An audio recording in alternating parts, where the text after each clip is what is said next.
Good morning and welcome to Open Conversation on Atlantic Television Network. Open Conversation is the network's flagship political platform through which trending political news, events and stories are discussed with stakeholders. Through these conversations, ATN uses political talks about specific issues, party system and actor to explore hope and engender positive impacts to the society. Today on Open Conversation, we look at first Rivers State.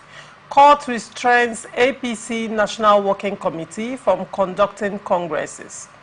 And then on to Edo State. Omobayo insists he is deputy governor. I will go on to FCT. Review of Wike's 1 year as minister. And on 13% derivation, concerns of misappropriation by governors. On police invitation, Obi urges Nigerian Labour Congress to resist tyranny. On End Bad Governance protest, Arewa youths, CSOs insist on protesters' release. We are open for advert placements, bookings and commercials. You can connect with us on all our ATN socials, Facebook and YouTube, Atlantic Television Network, Instagram and TikTok, Atlantic TV Network 1, and on Twitter, Atlantic TV Net. Watch us live on our website, www.atlanticnetwork.tv. We'll go on a short break. When we come back, we'll delve right into the show. Do not go away.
Welcome back and thank you for staying with us. Joining me on Open Conversation this morning is Ugochukwu Ifeanyichukwu, a political analyst. Good morning, Ugochukwu, and welcome to Open Conversation.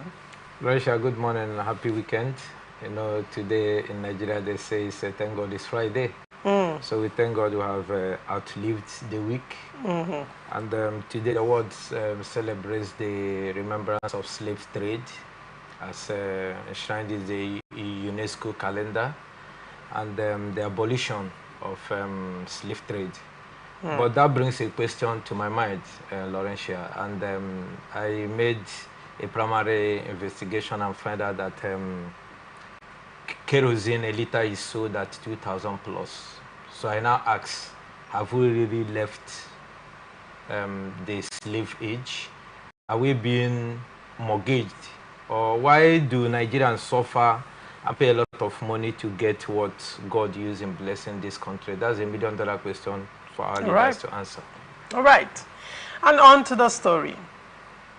State High Court in Port Harcourt, Rivers State, has issued a restraining order preventing the National Working Committee of the All Progressive Congress from proceeding with world and local government congresses. The ruling came in response to a motion ex parte brought before the court by Peter Ohochukwu and Hajia Ndidichukwuma.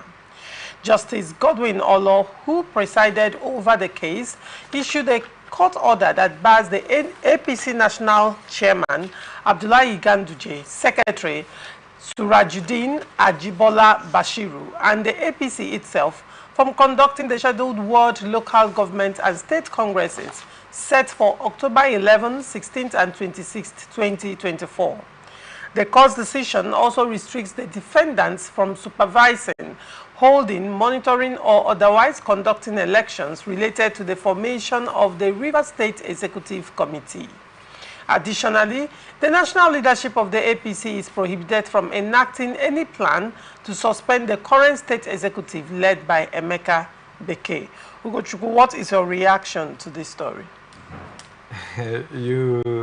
You know my position already, and also the regular viewers on Open Conversation will know that I've not changed my stance when it comes to the political impasse as it concerns the APC Rivers State and also the impasse going on between the national and not even the national, it's just the inaptitude of the national national body of the APC in taking a stand to resolve the problem in APC River State, which they orchestrated, because you could recall that APC had so many presidential aspirants prior to 2023 general elections, and in that during the primary elections, Rotimi Amechi from Rivers State vied, and he is the leader of APC in Rivers State. Take it or leave it, because he is the highest ranked APC member in Rivers State, having been a two-time governor and a two-time minister of the Federal Republic. And because he used the structure of the party to galvanize support for himself, so did all those people that vied for that primary elections in 2023. So the fallout is what we are seeing now. The fallout is what we are seeing because the Emeka Beke-led group, led executive of APC in Rivers State, was on ground, and they supported their own, which is Rotimi Amechi. And if APC in Lagos State also supported Tinubu, assuming Tinubu did not win the primary of APC, would they chastise the Tinubus and the APC-led government, led executive APC council in Lagos State? Or peradventure, if APC had won Rivers State as a state, do you know why Emeka Beke? Will they be do you know why Emeka Beke-led executive was suspended? Do you know why they were suspended. No, Emeka Beke, that is why I painted this picture, for you to know that Emeka Beke and his group, we are, how will I put the word? Is being chastised, or is being, what was the reason? Punished for a crime which shouldn't be a crime for me. The reason being that the APC National accused them of not campaigning and supporting the president's activity. Hold on. That is the word they use. But I'm telling you what that anti-party means. Well, hold on. It is in your own words. Now you are speaking. No, not in my words.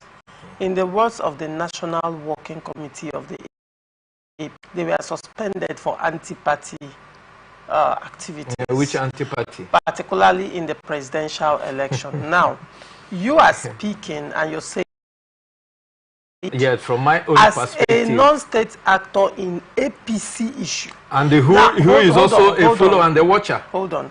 Now, APC has a constitution. And in that constitution, what they have done is anti-party. That's what they termed it. And they suspended them based on that right. Now, I felt your argument would be, does the National Working Committee have the right? No, I'm really driving. Do they have the right that action that they have taken against the state executive? No, I drew this line so that we can understand what is causing the you drew the line from your personal perspective. See, you said from your perspective. You're not talking from what is obtainable. We have been following the events after the 2023 general elections, especially as it concerns APC. If APC is accusing the Emeka Beke executive of anti-party, what will the National be accused of? On getting into a marriage alliance with a PDP government in Rivers State?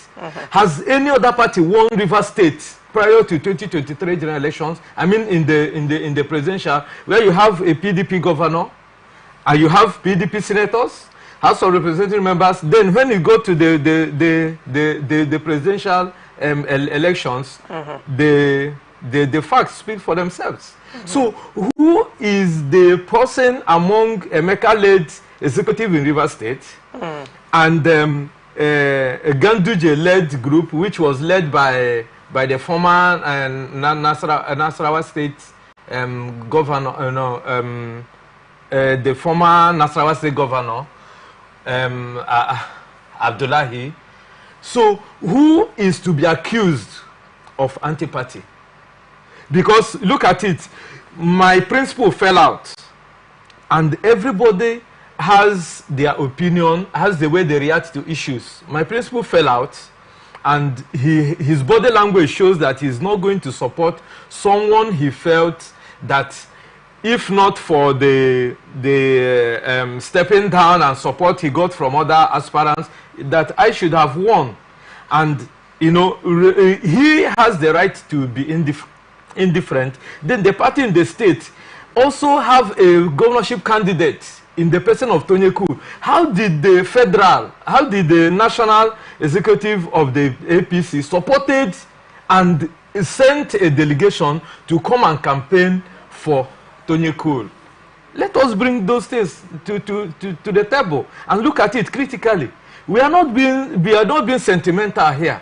Then when you draw out all these analyses, you now see the reason why the national is accusing, or the national had to use the horsewhip on Emeka Beke, because they did not campaign for the APC presidential candidate, because the funds that should have been directed to the party to help in campaigning for the presidential candidate of APC was diverted to another person who is a member of another political party, to now foster the campaign of the APC presidential candidate in the person of Bola Ahmed Tinubu. When they came for their rally here, I was there. How many of those people in the APC executive were called to the podium to come and make statements? I was on ground.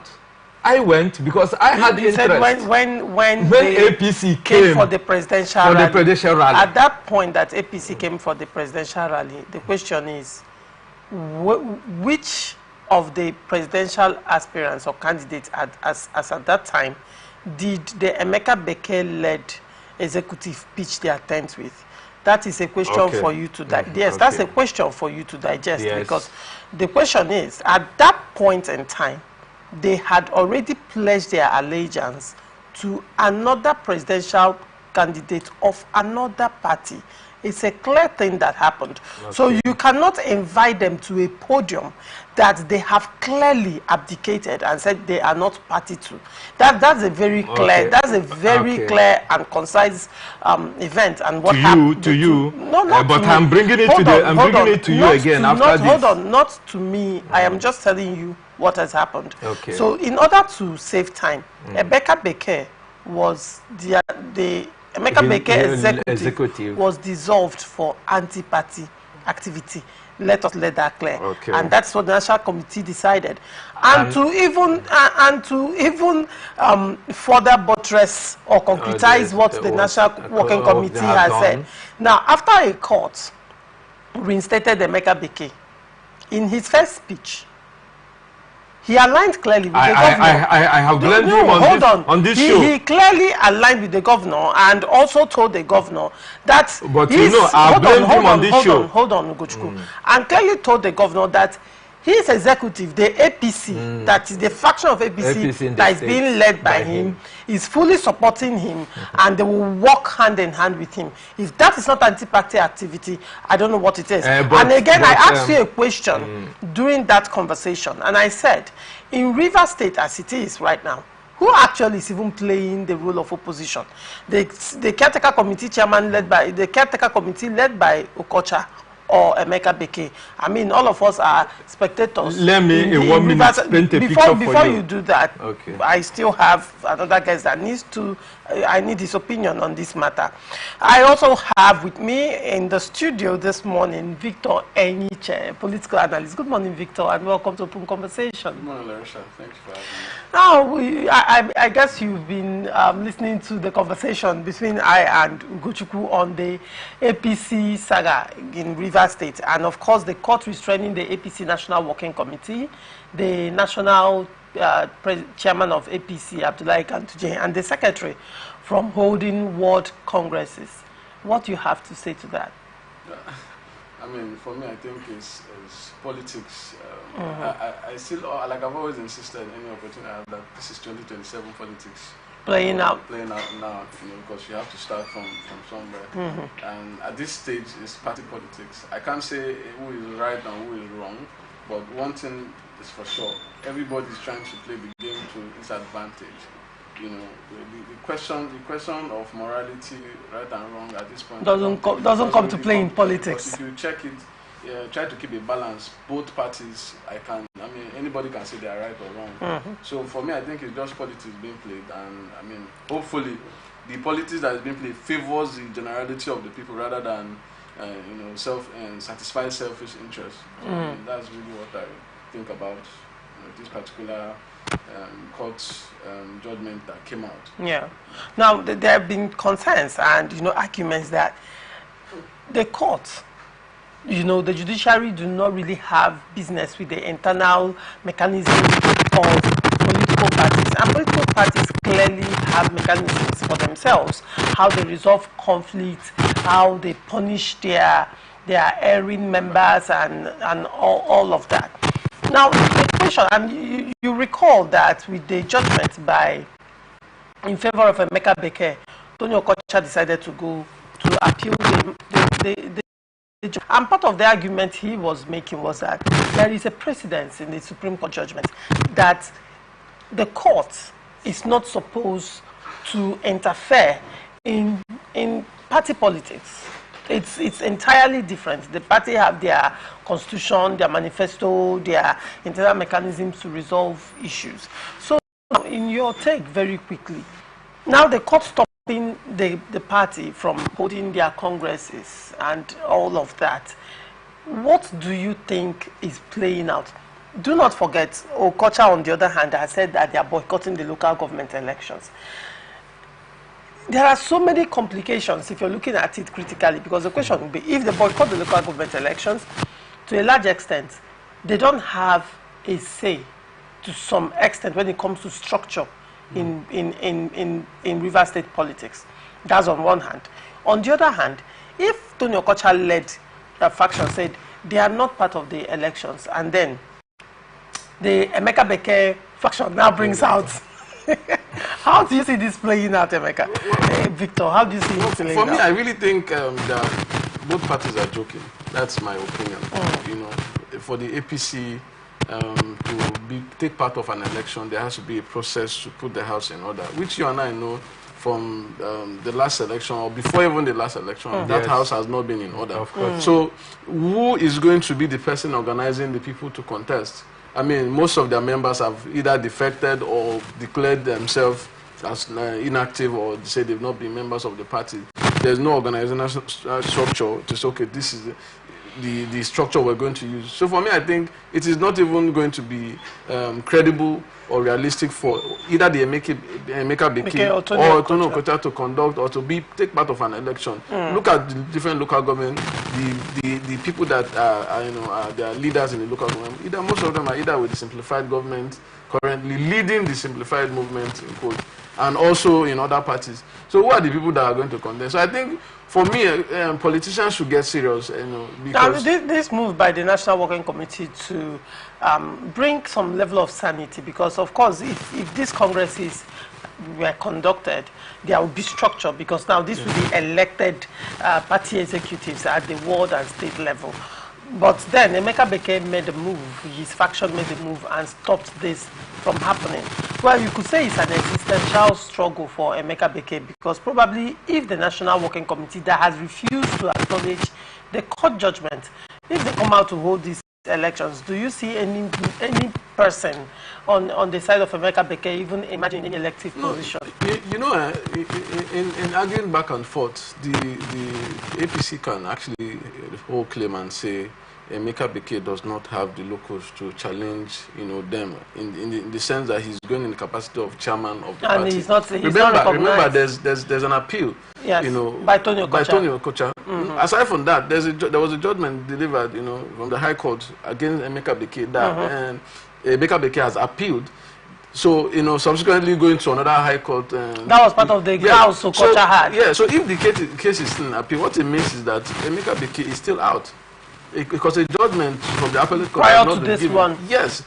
And I mean, if a court of a court jurisdiction, I mean, the previous or the first judgment precedes, so the NWC can, yes, the first can, the NWC of APC can say, look, Emeka Beke doesn't have locus to challenge this. And the first judgment already was against Emeka Beke before he now ran to the second court. That notwithstanding, the idea that APC is trying to restructure, I would assume that by now, the Tony Okocha-led CTC, of the party should have done an election long time ago. Because to show you their intentions, because if they really had intention of putting the party together, that would have been done. More than 3 months they've been as caretaker chairman. What have you done in terms of reconciling members of the party? I don't think I've not seen any of such sincere move to say, look, okay, Tony Okocha wants to put the party in order and all of that. Rather, what I see is, this marriage between him and the federal, the minister, and also some rightfully, which I like, playing opposition to the current governor of Rivers State, which I think the state needs, but a sincere one is what the state needs. Yeah, so for me, I feel it's a back and forth, and the system is not encouraging transparency in ensuring that the people get the right leaders that they deserve. All right. Now we're going to, you want to say something very quickly? All right. Quickly, when you talk about the court, Emeka Beke rushing to the court to restrain, the supremacy of the party national will always play. What happened of the PDP River State, about the court judgment, injunctions and all that. And Emeka Beke, somehow he goofed because election is coming by September or October, and you're going out to get an ex parte order. Ex parte order is 7 days, and after that, interlocutory. So what kind of, why is he in a haste, if not to like I told you here, that is the appetite has been stifled.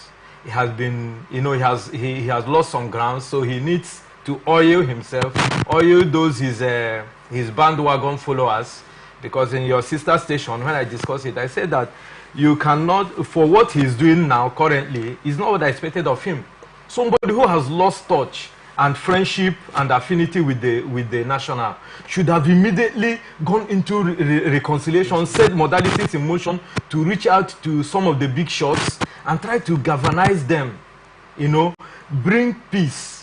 The first thing he said was that he's inviting the 27 so he's playing to the gallery, and at the end of the day he will lose. He appears to be playing a script. No, he's playing a script drowning him the more. Because whether you like it or not, even if he serves out his term, which I know he will not do that on a very healthy ground, because the national will not recognize him, they will stifle him of funds. Just like what is happening in Edo State, Shaibu reinstated this one. Who is the governor going to be giving memo? And who will the governor of Edo State be receiving correspondence from? As far as we are aside, even if the Supreme Court says today, because I want to disagree with you, party constitution is meant for the law to take for the courts to look into it to resolve some issues. If not, it will be a banana republic. So no matter how it is an internal democracy, but when it comes to electioneering process in a particular given political party, the courts have right to come in. That's why the courts are there, because you have written it in black and white that we will follow this procedure. When you fail to follow it, as the APC are doing now, they want to end Emeka Beke's tenure by fiat, which cannot be happen. Fiat. The court has already taken me out. And that's why Tony Okocha is a caretaker committee. Yes, and so, now Tony Okocha has also aligned himself with the court judgment that reinstated Emeka Beke. That's why he's appealing. Yeah, of course, he has respected himself, has not been carrying himself as the CT chairman, pending the outcome of the appeal that he has gone. So the other one must have been taken over by events. But what I'm saying is that court judgment I said whatever by events. I hope you know that. Yes, but I'm just saying that in event that Tony Okocha has appealed, means that he respects the court judgment that have reinstated Emeka Beke for now. So in that light, APC should tarry a while and change him through the party's constitutional means of a congress, and not this congress, kangaroo congress, that is being only proposed for Rivers State APC. There's another leg to it. The party congress is not across board. It doesn't across the nation. So why the interest? Why do you want to kill a fly with a sledgehammer? Whatever that may be, they let the national continue to stifle Emeka Beke of funds. Let him continue to run to the APC, to the PDP for funds. At the end of the day, he has himself to be blamed, because at the end of the day, Tony Okocha will still become if not the substantive chairman of APC, but one of his cronies will be made the substantive chairman of APC, and they will have a few days as they deem fit. All right. Minister of the Federal Capital Territory, Barrister Ezenwo Nyesom Wike, has acknowledged the unwavering support he has received from President Bola Ahmed Tinubu, saying it helped him to succeed in his job as Minister of the FCT. Barrister Wike, who spoke in Abuja on Wednesday, August 21, 2024, during a media parley with some select journalists marking his first year in office, said President Tinubu has given him everything he requires to work and succeed as Minister of the FCT. He said the President has not interfered with the running of the FCT and has rather stood by him in difficult decisions he has taken so far as Minister. The FCT Minister, who described the ongoing provision of infrastructure in the FCT as a revolution, said it could not have been achieved without the strong leadership and backing of the President.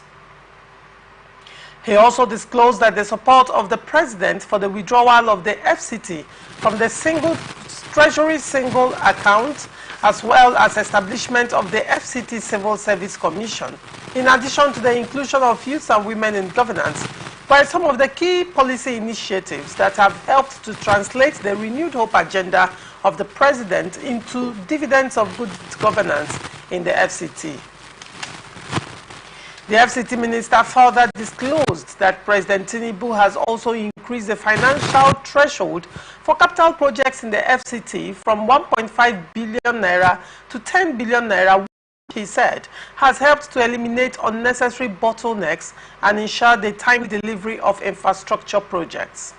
Consequently, the minister said a lot of projects were currently in the process of being procured, adding that the nation's capital was on the verge of witnessing a huge transformation that will positively impact the people.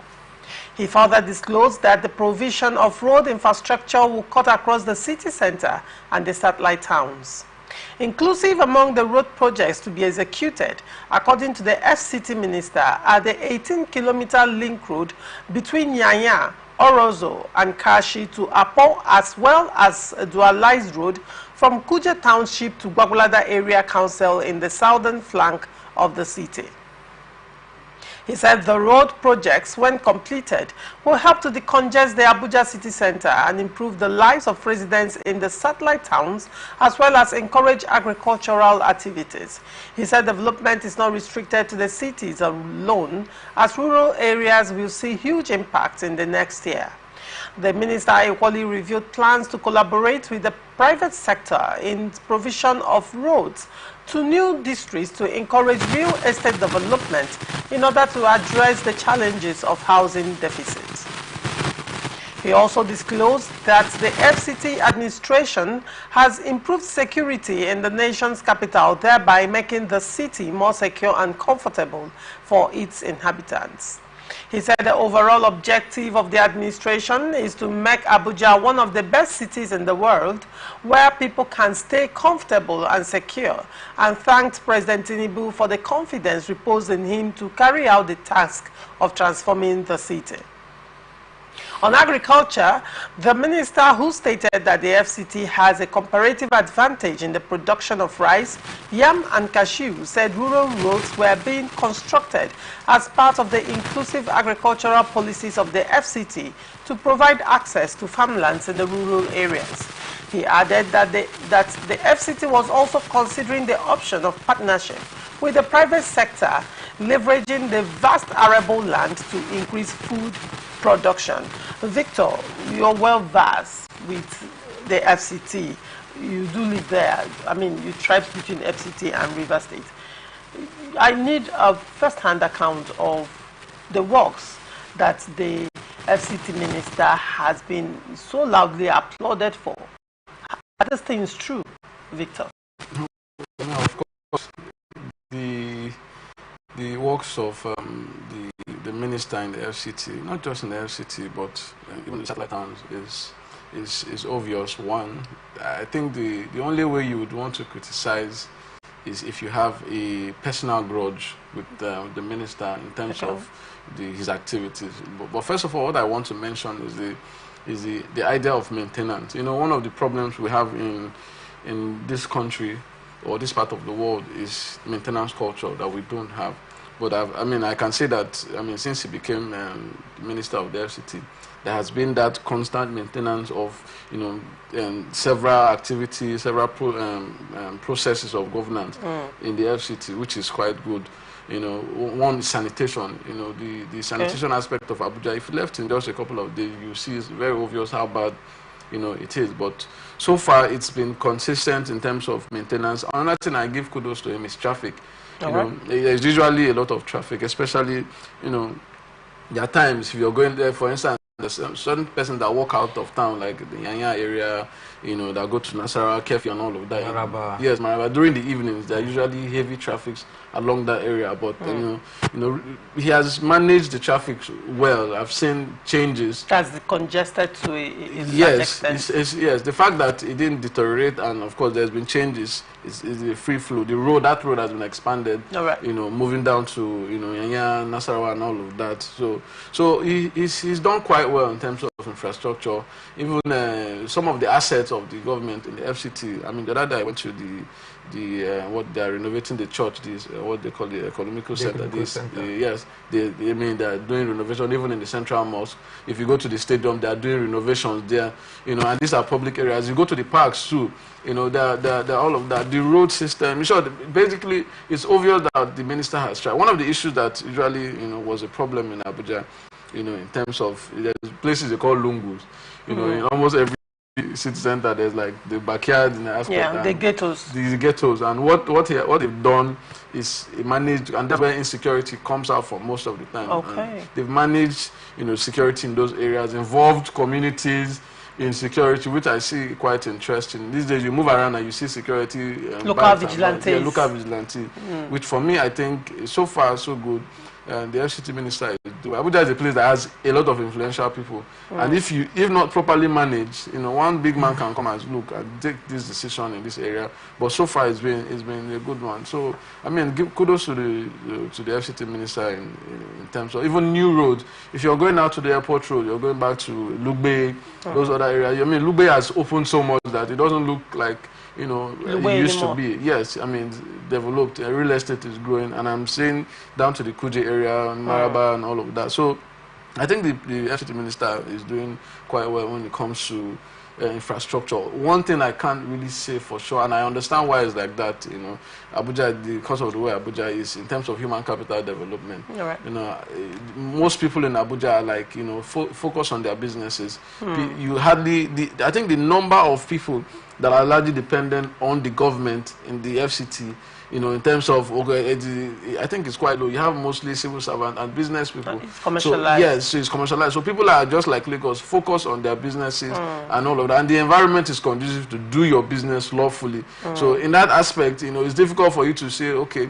how is the government faring in terms of human capital development, except you go down to the outskirts of, you know, the FCT, go outside to all them, do say, and yes, all those places. If you go down, that's where you get the consensus, which I don't do so much. So you ask if in terms of human capital development, how well, you know, the government is faring in that aspect. So I mean, but kudos to the FCT in terms of infrastructure, maintenance. Mostly for me, what I find key is maintenance. I mean, if you go drive through Abuja, you would really love it. Yeah. So now, if I get a summation of what you've said, now you are applauding the FCT minister on maintenance, and you are applauding him on infrastructural development. You also talked about traffic decongestion. You also talked about security, securing Abuja, particularly going down to the ghetto areas of Abuja to work with local vigilantes and the communities to collaborate on security. So Abuja is a lot more secure. Yeah, it seems like there's an authority in Abuja. So people are actually, everybody seems to be careful. Themselves. Yeah, right. Yeah. I mean, it's usually easy for you go to an area and you find a certain group of persons taking dominant and acting. But you see, the lord of the area. Yes, you notice that people take actions and, you know, somehow they're like, this something could happen and all of that. So I mean, right. Yeah. And then you also talked about sanitation. Yes. Abuja is much cleaner. So you talked about 7 focal points of the things you're applauding the FCT minister for. All right, interesting. Let me come to you, Ugochukwu. What do you have to say about, what is your review on the things done so far by the FCT minister? You're also not a stranger to Abuja. You know, I have a lot of things to say about the FCT minister in his infrastructural and developmental strides in Abuja, which I'm not surprised, because you had me on 1 or 2 or more of our shows here say that if Nigeria gives, if presidency is what is being handed out to someone, to be given to Edan Wike or David Omai, because of what we could see that they did when they were governors. So it cannot be taken out from them. Wike transformed the landscape of River State, because this is not the River State that we knew that people spend hours just from here to Bibo, from here to LMA, or even thinking, and some people live so early and all that. So, but now you can close your eyes and drive within minutes and come back. Then in River State, he touched the, my co-panelist said about the destruction of the lungus. He did it in River State. So most of that is what we call a leader that listens, a leader that is focused, a leader that is visionary. Because all those things that he saw as a governor, because Nigerian peculiarities are the same, almost. Because in River State, we had some problems. In River State, he has talked about traffic, I talked about security. In River State, we knew what it was before Wike took the bull by the horn to restore sanity. You remember how he dealt with the bullfire, the non-state actors producing locally made fuel and kerosene. So how River State was suffering from this airborne suit. So he dealt with it, and today people can laundry their white clothes and put it outside overnight. Yeah, but before 2, 3, 5 years ago, it was not like that. But so when you come down to the FCT, when you come down to this, that's what I'm drawing it from where you will not take it away from him. What is happening in FCT should not surprise you, especially those of us that are in River State. So that's why I'm. So the FCT minister, I think Tinubu should count himself very lucky to have appointed him, because if he has missed it, because I did the research, how many FCT ministers we've had, and the 2 names that come out. It was even yesterday on national radio that I even remembered. I had that Bala Mohammed. Yes. He was even an FCT minister. He did not make a name. I was even surprised. Then I now went to his biography and saw that he actually was during the Jonathan's era. But what mark did he make? So if not for Nyesom Wike, the only name we are hearing about when you mention FCT is Nasir El-Rufai. So why has it been like that? So that is why I say that Ebola Tinubu cannot be grateful enough to have appointed someone like Kenya. So an FCT minister, for instance, is like a governor of a state. Remember that he has the National Assembly to present his budget to. He's not like any other minister. He has local government chairman under his purview. He has his own FCT ministries, which I'm coming to. But now, you look at the vision that he took to FCT. Maybe that was not his dream ministry, but that is where nature wants him to continue to make his name and make his mark. Because FCT, after El-Rufai, we have lost FCT to all manner of people, which you could hear Nyesom Wike, cry about when he assumed office. That FCT has been taken over by non-state actors, contractors and big-time politicians buy houses, build houses, and lock it up, and they go out. And those places, because people stay in Abuja, but they don't live in Abuja. That's the irony of the FCT. But you hear of Lekki, you hear of VI, Banana Island, people are living there, but in FCT is a different case. That people build houses that citizens cannot afford to pay. Estate. And they lock it off and they go to overseas and stay.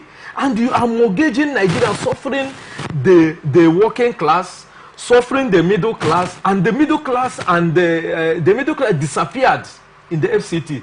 Maybe my brother could lecture me a little if they are coming back to that life of middle class. But it was not to be said in Abuja prior to the coming of Nyesom Wike on the 21st of August 2023. Down the line, look at the developmental strides that he has done. The FCT has produced a Jeremiah Husseini. FCT has programmed Maman Katangora. FCT has produced Ibrahim Bunu. FCT has produced Muhammad Abagana as FCT minister. What is your mark? What are all these names now? Are big names in Nigeria. What did they do in FCT really? You now come down, you see Ali Omar. You come down again, you see Muhammad Alero, who is in the Senate now.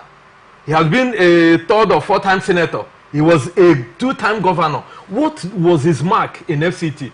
Can anybody in FCT, like my brother stated here, point out at anything that they wrote their names on?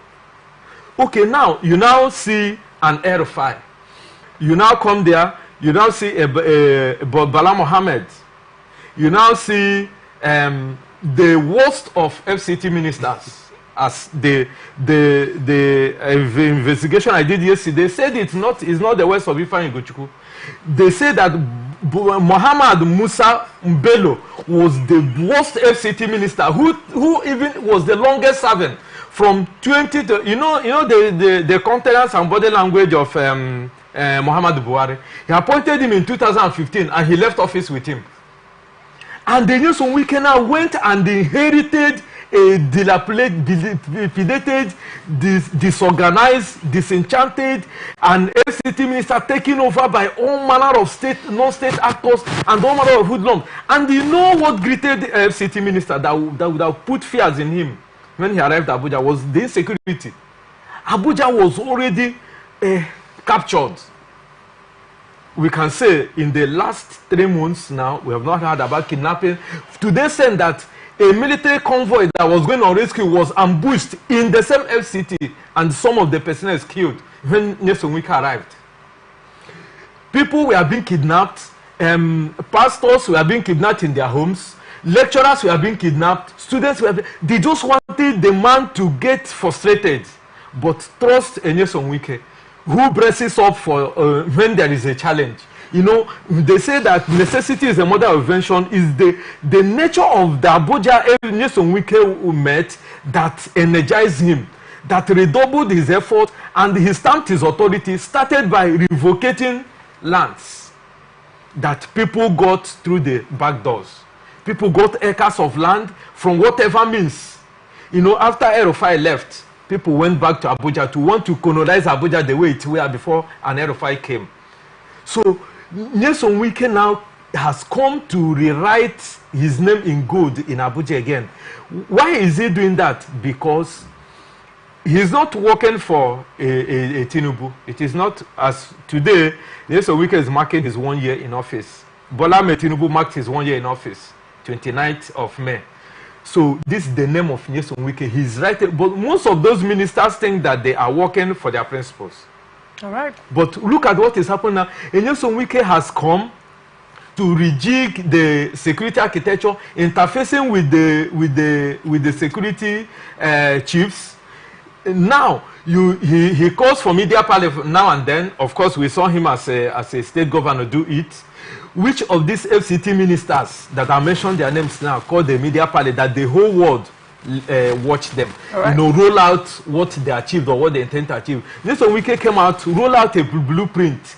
Look at what he did. You know, in Abuja, the civil servants there are being mortgaged by the federal civil service. The federal head of service is the head of civil service for the FCTA, but he's under the federal purview. So they were shortchanged. They were not even remembered that there are existing civil servants under even the local governments in Abuja. That's the picture. You don't understand what Nyesom Wike did for them. He now, you know, he now rescued them from that, you know, from that cage they have suffered over years. What he did was that he went to the president. He got approval to remove the FCT because the TSA was a clog in the wheel of progress.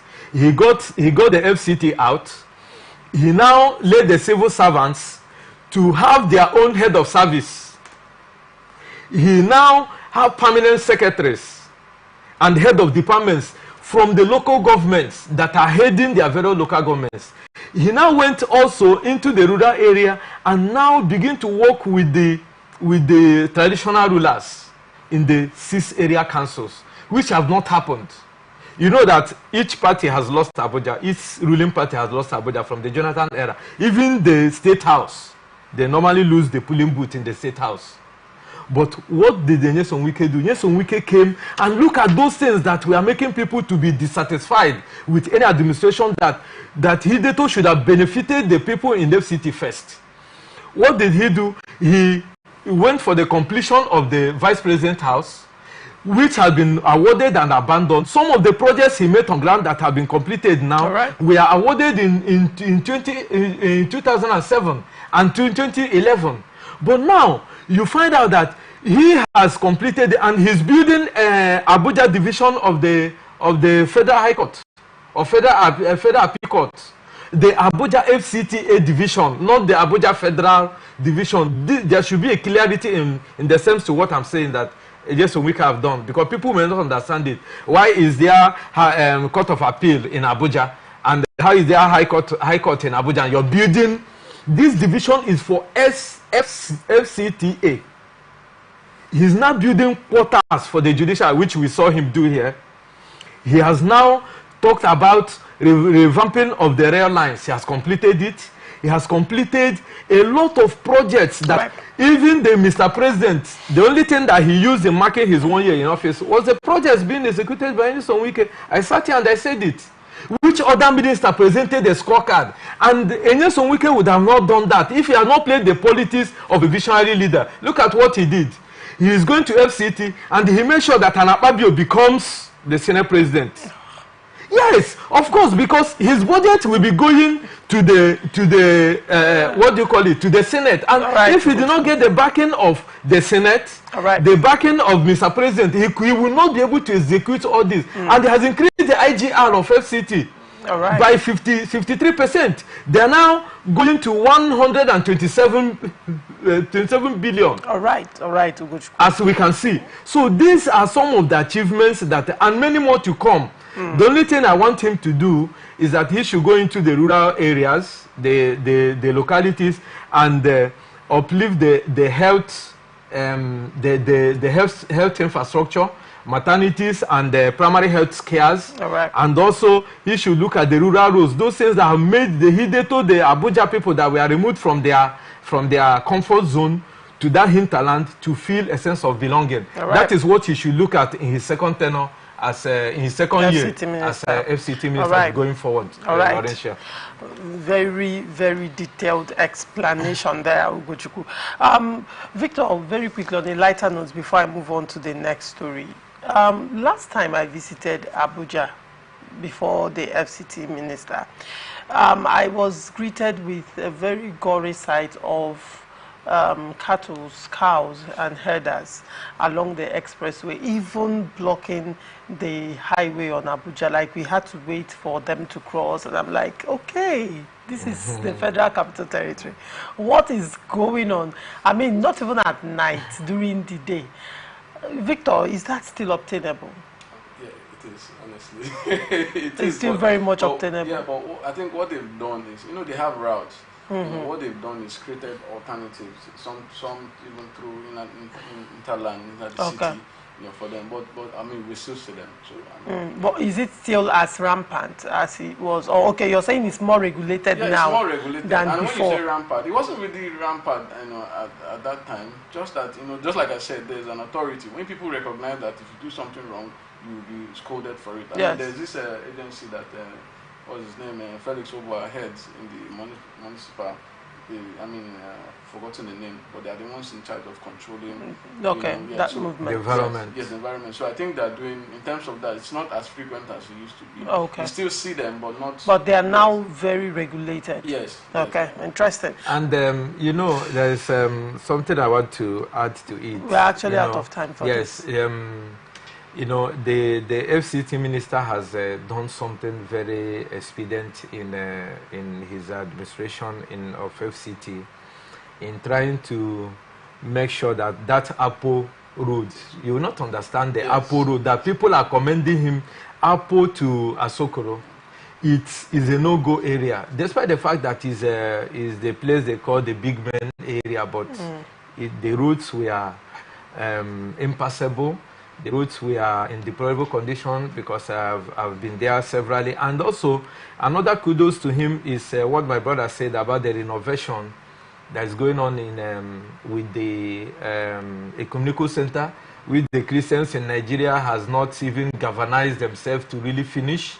And also the mosque that has been built, I think, during the Ibrahim Babangida era, and now is undergoing a facelift. I think that should be a kudos to him for bringing for even bringing these two major religions in Nigeria into perspective of what he's doing. It will help him to gain their support, and then he has to also find a way of meeting with Mieti Allah and other people in order to mitigate this glory site that you have painted. We'll go on a short break. When we come back, we'll look at 13% derivation and the actions of governors.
Welcome back and thank you for staying with us.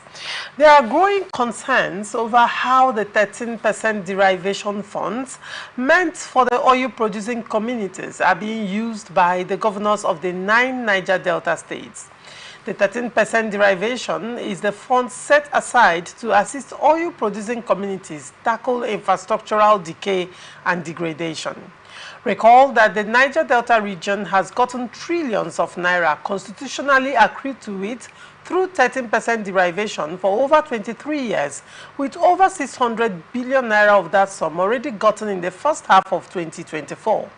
But successive governors from the region have not been able to better the lots of the communities, as the people still live in squalor, diseases, and reeking with the worst and highest form of poverty. Despite the seeming despondent economic state of the nation, the federal government, however, has not failed to actualize a steady increment in the 13% derivation to the Niger Delta governors. In January, 57.92 billion naira was released to the oil-producing states. In February, it rose to 85.10 billion naira. And in March, the Niger Delta oil-producing states got 166.24 billion. The sums were 90.2 billion naira, 120.45 billion naira, 106.50 billion naira for April, May, and June, respectively.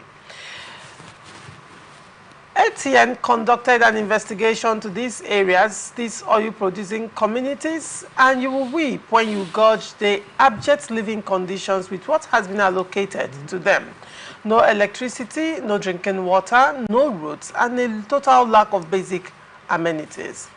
The 13% oil derivation funds to 9 oil-producing states from June 2023 to May 2024 allocation in 1 year. And now this is the breakdown.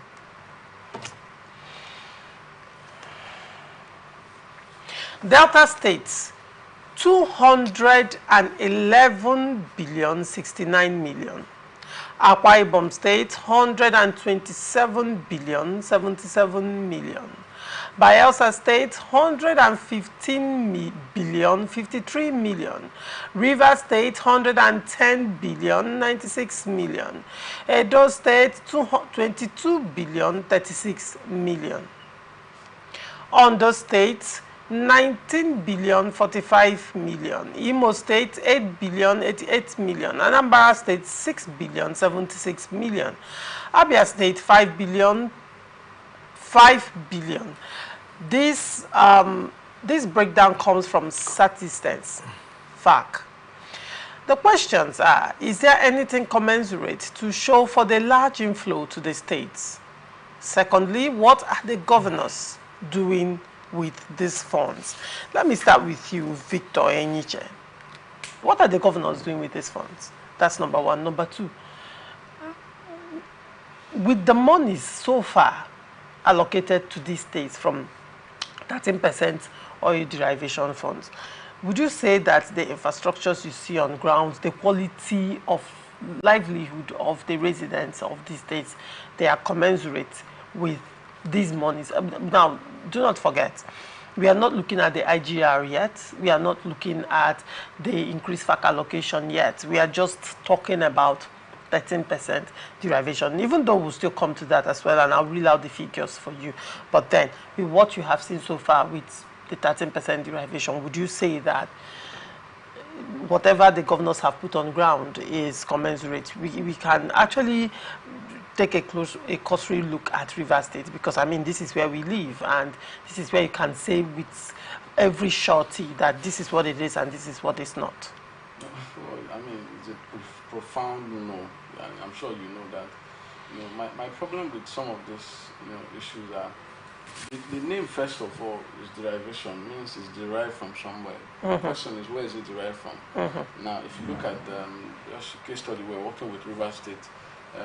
Most of the communities where these assets and these resources are generated from are the communities at the rural area. So if you're getting a fund derived from my community, if you go around the communities in the 24 LDs in River State, you will not agree if without knowing those things, the amount coming out from those communities. You will never agree that this is the community or these are the communities producing this amount that is derived from. So it's an absolute no. The fact that maybe you're able to do 1 or 2 recurrent expenditure in the capital and a couple of cities around, doesn't really qualify, because we still have the IGR, we have the federal allocation that still comes, not the 13%. This is a specific amount that I would assume would work or would go to the rural communities. But as I'm talking to you, if you go to all the communities, I'm from an oil producing community, and I can tell you that there's absolutely nothing to show that this is what is coming out. This place is producing this amount. I mean, people ask questions. You go to places like the UAE and you see the kind of development that is coming up, in the not just Dubai now, but in other cities around the UAE.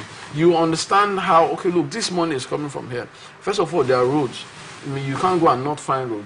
Now, there are industries, because I keep asking the question, what happens with the money? If you have a farmland and you're generating income, what happens to you? You try to make sure that you have security in your farm, you do perimeter fencing, you want to ensure you have logistic materials and all of that.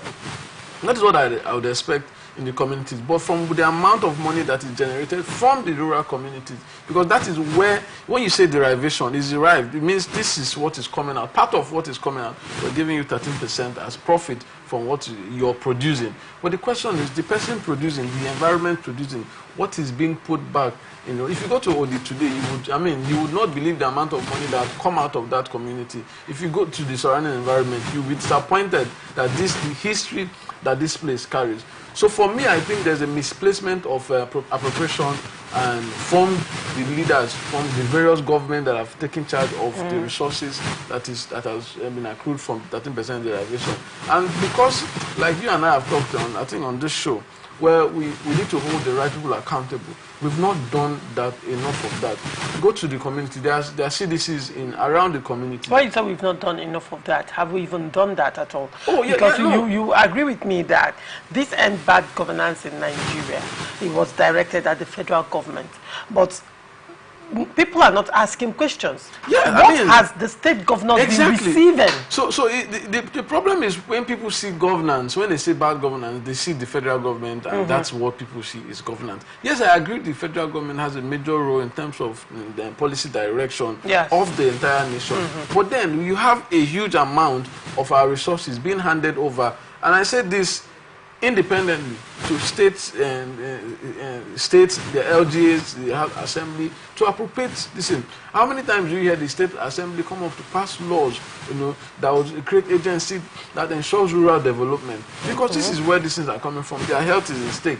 Go to most of the rural communities, you can't find several natural things that you should have, both fishing and agriculture. I mean, I'm a farmer, so I do farm in my community, and and I've done agriculture in both Abuja, I've done it in Nasarawa, and I've done it in my community. And you see the difference. Just to clear a small portion of land, I looked for tractor at some point in my community. For over 2 months, I could not get a single tractor.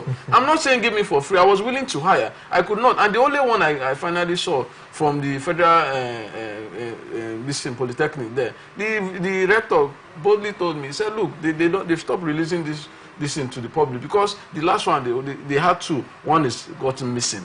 And I'm wondering, in a full community with these huge resources, so how do you encourage agriculture and all of these things? Where are the funds that are coming out from these communities? Where is it going to? If you go right now, because of the misplacement of priority in terms of how this allocation is being given, now the rural communities, that is why you see this illegal bunkering increasing. Because you are taking the oil and we're not seeing profit. We're not seeing any impact. So what do we do? No cleansing of the land, aquatic life is gone. So let us go and get the oil. I've been to certain part of the north where I have friends. I had a friend that his dad was into gold mining, and it will baffle you to see how responsible they claim when they talk about gold mining. It is their own. They pay to the government a certain percent. It's privatized. Yes, it seems. I think somebody's echoing that with me. There are people that come and mine this thing, go through the illegal borders quietly. make a lot of money. No, you don't hear people shouting about it. And the thing that he does in the communities is the same thing. Now, you don't see an immediate effect on the people in the rural community. But one thing you can be sure, they cannot blame the federal government. One thing you can be sure of, they know the people doing this, their brothers around, so they know the people to hold. But just like you and I keep complaining, nobody holds people anybody. Yes, accountable for it. So it's the same thing with our community. So the boys have seen that, look, we've had money. This thing is just here. If you go to my community, if you sleep at night, the gas flaring is so high that you can hear it. It's so loud. You see the flame. Oh, this is a community. But if you go to that community and ask, what are the things that, the productive ventures that the people have been engaged in? None. You go to a community where I went and we did a seminar. I had a foundation I run. We did a seminar and tried to get people together. I was baffled at the amount of people that were complaining, that were wishing they had just little opportunity to get something, little opportunity to learn something. They did not have. And you have CDC. I mean, when I made the revelation that the CDC has gotten over 100 million naira, people were shocked. That is this our citizens, our fellow brothers. I say they don't believe, but that's the amount of money that comes. So for me, I think there's misdirection in terms of how this thing is being implemented. People should understand that we, the communities, this derivation should go to the communities, not to the cities, go to these communities and develop the areas that are producing this thing. Why is important is this: if you don't take care of what is producing for you, in time it will die. Of course. And once it dies, the people that are there, they become liabilities.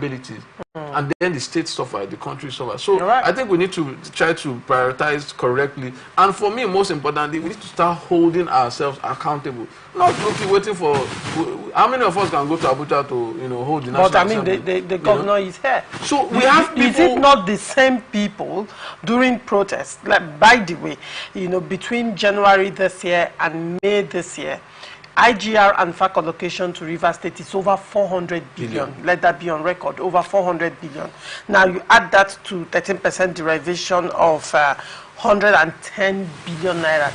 What it means is between January and now, Rivers State has received over 500 billion naira in allocation. That's not just it. If you check the recurrent expenditure of the state, side by side, what has come in, you would understand how much has been left for the government to do the things that will benefit the people. Now, the question is, like you said, it's time to hold ourselves accountable. During the bad governance in Nigeria protest, what did the protesters do? They protested and when they got to government house, the governor promised them. Now, the governor said, I feel your pain. Let me quote the governor. I feel your pain. We are together in this. And then he encouraged them and applauded them for being peaceful. Then promised them, he said, I have a little something for you for pure water and bread. Now, this is a governor who has received over 500 billion. And the truth, like I keep asking, is if people are feeling the direct impact of these allocations, of this governance coming in, truth be told, the level of protests, hunger protests, we're not even looking at the 5 billion naira palliative that was given to states to ameliorate the effect of hunger and fuel subsidy removal. Which begs the question, because Victor Enyiche said we have to hold ourselves accountable. Which selves? The selves that will go to the people who they are supposed to hold accountable and then gather for a mini validation statement, and then they go back home and the next day they continue protesting against the federal government. When the person directly to you can actually lay your grievances to, who should give account of what the federal has given. These are federating units, by the way. These are subnationals, by the way. But then, Ugochukwu, what do you have to say? Do not forget, Victor Enyiche made a very important point. He said, this 13% derivation should actually go to these localities. Of course. Anyway. We have been advocating for that. And I want to join my voices with his. And also, I want to start by saying that it should not surprise you, Laurentia, the type of who we are. We are gullible, we are sentimental, and we are more religious than the Pope. what is playing out in Rivers State now is that, yes, he's a thief, but this is my thief. Leave him for me. This is our own thief. He can go to another place and steal and come back. We protect our own thief. But the person is stealing what belongs to others. The 13%, how gullible we are. In Sokoto State, lest I forget, last week the governor imported about how many trucks of rice to cushion the effect of fire. My brother, am I in line? No, of course. The governor brought rice, about 300 trucks Subsidized. of rice. Push to the community. To cushion the, what are we seeing is Sokoto State richer than River State?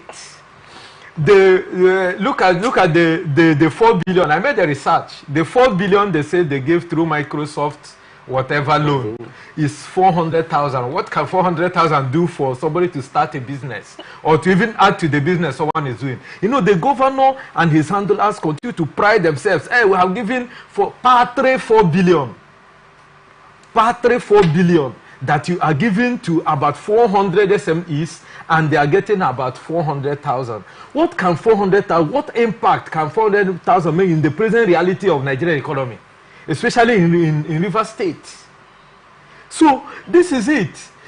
Look at the 13% derivation. I've said it here when we celebrated the governor's 1 year in office. Laurentia, I remember that I said the governor of River State should do himself a whole lot of good, not to be in comparison, not to be in a haste to achieve success, because he is now having issues with his political godfather Nyesom Wike. He now want to match. I told you that even if Fubara rules for 20 years, he will not match to what Wike have done. And I've said it in your sister radio station that even if Fubara let him control all the roads in River State. No, I'm talking about the monies. I wouldn't want us to dwell into. I mean, where the monies are going. Hold on. I wouldn't want us to dwell into the River State political crisis. It's not political. It's where the monies are being channeled. Right now is on governance. On governance, where the monies is being channeled, is it not? If he consults all the roads, he will not make his mark, because the roads we saw in River State prior to now has been taken care of. And look at this, 13% derivation. Why can't the governor do something different? You had Zoe the other time say that governor has an ample opportunity when he was agreeing with me to one issue I raised. He said, I said the governor has an ample opportunity to do things differently and write his name in good. Give us, River State does not have a functional fire service station across the state and the 3 senatorial districts. You've been here on this show when I said that the governor is talking about agricultural improvement. Thank God that my brother here have said that he wanted to hire a tractor. I've been an advocate of the governor can import tractors and keep in different local government for people to go and hire and increase our and we are farmers. Has he imported fertilizer this farming season to cushion the effect of the high cost of fertilizer? But the northerners do it. If you go to the north, they have tractors that people, even individuals have tractors that people come and hire. That's why they cultivate in volumes. But okay, look at the IGR have not been put into the revamping of the Songhai farms. What we had the governor has done is 500 billion of awarding of 3 road contracts. The Trans-Calabar Road is at 225 billion. Is that what we need at this present time? Laurentia, the governor stopped the 10,000 job that Nyesom Wike administration created and set up modalities to reframe the modalities. Has it seen the light of the day? Instead, we are now seeing the what do you call it? Where the monies are going. The CTC chairman in River State are buying cars for their cronies, appointed aides. Okay, look at like some of the rural areas, communities that are producing this oil. Why not the governor set up a committee that will now make sure that a percentage is brought out for them, for the development of those particular communities, not their LGAs. Those particular communities that don't have access road, some don't have electricity, some don't have even potable water. So he has come, and all we hear is the IGR has increased, the FAC allocation has increased, the 13% derivation. What difference is Seminary Fubara going to put down as a governor who has come to do things sentimental? We say that, it has been happening. Why must it be now? But you have the opportunity to change the narrative. And what have we seen in place of all these monies that have increased here and there? What impact has it made? We have not. The governor have not come to say anything about the increment of workers' salary, whether he's going to pay the 70,000 or not. No, I think he has. No, he has. Now, okay, he has. Yes. Okay, now look at the where the monies are going. The House of Assembly was demolished, and on this show you said how much that will be used to go and construct a new hallowed chamber. Is that what the people, why we are getting this money is 100 and something billion, 110 point something billion that we got? Is it for us to continue to, play to the gallery in developing Port Harcourt City and Faga? Let the rural areas breathe.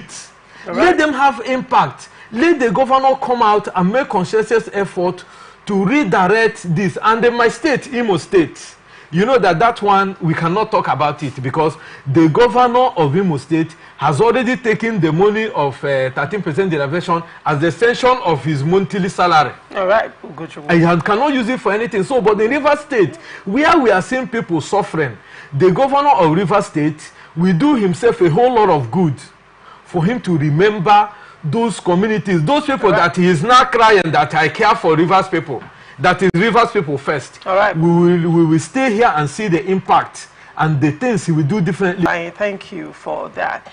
Come Monday or probably on Sunday, we are still on this 13% derivation fund, and possibly will bring people from these communities, starting with Ogoni land, because Ogoni people have cried for too long. So we need to hear what the government of Rivers State has done for the Ogoni people with the 13% derivation fund. Stay tuned.